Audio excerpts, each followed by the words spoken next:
So here we are in the wood shop today. We're just milling some plywood, oddly enough. This is just a way to use up some scraps. When I cut my pallets, my two-way pallets, I end up with a bunch of scrap material that's long enough for a pallet, but it's not wide enough for a pallet. So I make shiplap out of it. Look at that, shiplap, just like that. And all I do, use my dado blade buried in the sacrificial fence, and it's 3/8 of an inch high because my plywood is 3/4 inch high, so we go halfway up.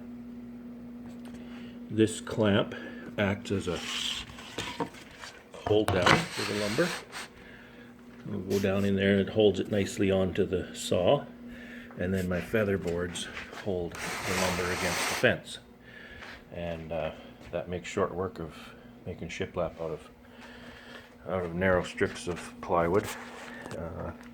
I'll run a bead of Type Bond 3. It's a waterproof, food-safe glue. It's a very, very good glue in that groove, and I'll put a temporary screw in this to clamp it together.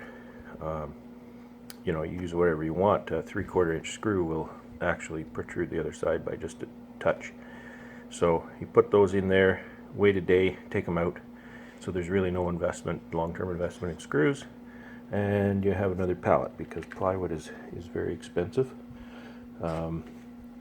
Costs me $8 per pallet for plywood for these pallets, of $4 per colony. So there you go.